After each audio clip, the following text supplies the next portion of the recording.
Tim Groenewald began his latest LV County Championship season with a first-day hat-trick as he and Mark Footit both claimed fifers as Derbyshire got their second division campaign underway in real style against Essex in Chelmsford.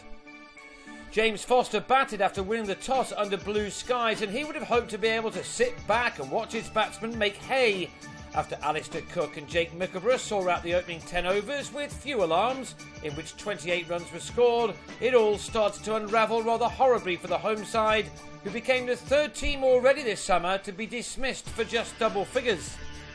It all began to go wrong after Footit, bowling with good pace, was too quick for Mickleborough, who was bowled by a beauty for 7. Groenewald would have been happy enough, you would have thought, just to have the England captain amongst his victims. Cook had made a steady 35 when he glanced behind at 44 for 2. Groenewald then had his moment as he claimed the first hat-trick of his career. Ravi Bopara edged to Wes Durston, who drops few at slip. Greg Smith played down the wrong line to the very next ball. And then it all went crazy for the bowler as Ben Foakes was given out LBW to start the Derbyshire celebrations. It was a quite extraordinary start to the summer for the opening bowler and a wonderful way for Derbyshire to put their awful week off the pitch as far behind them as possible.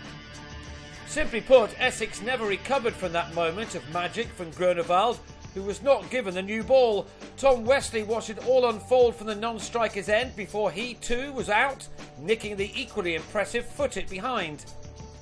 60 for 6 became 60 for 7 in the left-armer's next over, Graham Napier being snaffled by the former Lancashire man Stephen Moore in the gully.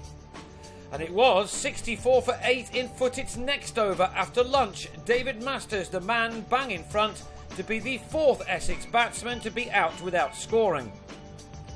Foster tried to keep things together in partnership with Monty Panesar, but Groenewald's superb day continued as he knocked back Foster's leg stump as the skipper tried to sweep. 28 had been put on for the first stand and 20 was added for the last one. Footit ended that by cleaning up Panesar to finish with figures of 5 for 29 from 14 and a half overs, while Groenewald took 5 for 44 from 12 as Essex were all out for just 94, their lowest first innings total since 1986. The wickets continued to fall though when Essex had the ball in their hands. Masters continues to confuse all and sundry even though he's now in his 15th season as a county player. He trapped the former Essex man Billy Godalman in front for 6.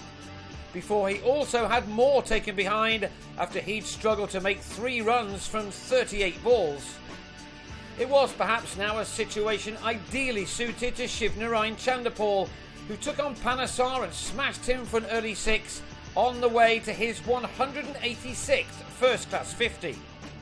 Before he got there, he lost his captain at the other end as Wayne Madsen on 30 became the latest to find Masters just too good. But Chanderpaul, in partnership with Chesley Hughes, did see Derbyshire close in on a lead.